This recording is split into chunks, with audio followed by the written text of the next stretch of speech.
Welcome to This Explainer. Today, we're diving into the literal architecture of the human mind. We're going to take a pretty wild journey together. We'll start by zooming way out from the hidden mysteries of your own developing brain, look at the massive institutions funding mental health research, and then bring it all the way back down to the practical, expert-reviewed tools you can use every single day. It's a huge web of science, funding, and daily habits, and we're going to connect all the dots right now. So let's just jump right in with a deeply personal mystery about your own past.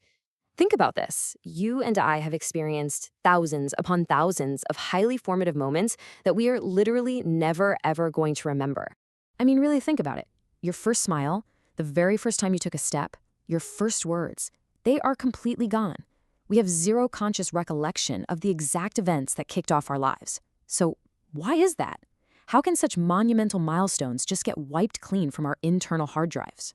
Well, that brings us to Section 1, the infantile amnesia mystery. Infantile amnesia is this scientifically documented phenomenon where we simply cannot recall our earliest childhood experiences. And the reason isn't because those moments weren't important. It's actually purely mechanical. When we're babies, our brains are intensely developing, and this rapid, almost chaotic physical growth creates a fascinating gap in our long-term memory formation. Moving right along to Section 2, decoding the brain's architecture.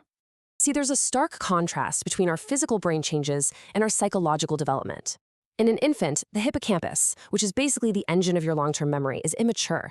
It's growing so incredibly fast that it actually struggles to hold on to older memories. New brain cells are quite literally disrupting the old circuits. But here's the crazy part. Even though the memory itself is deleted, the lasting emotional effects stick around.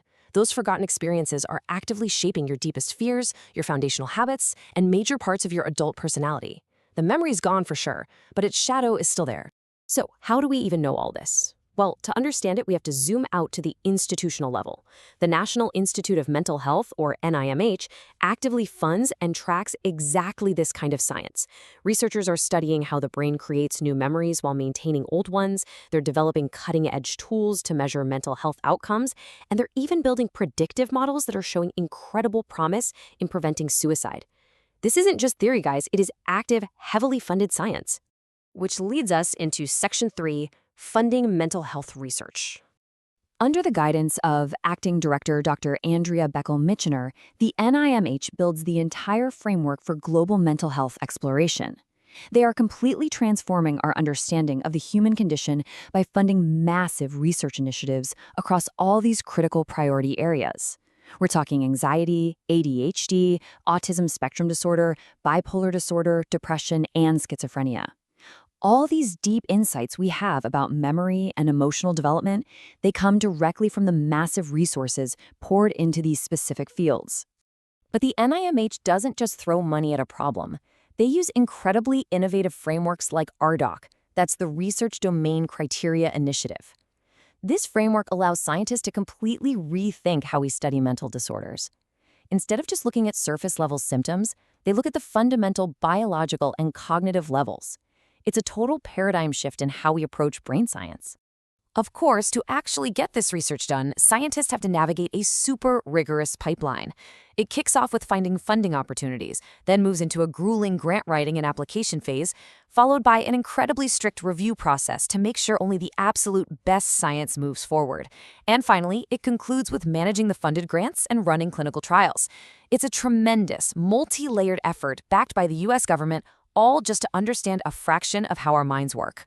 All right, Section 4, practical tools for well-being.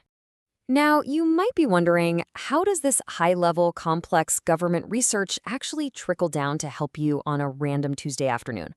Well, that brings us to this massive number, 20 million. Consumer health platforms like Verywell Mind take this exact kind of complex, expert knowledge, fact-checked with peer-reviewed research and reviewed by physicians and psychiatrists like Dr. Stephen Gans, and they translate it for 20 million readers annually. They essentially bridge the gap between those high-level clinical trials and your everyday life. They organize these peer-reviewed insights into highly actionable categories.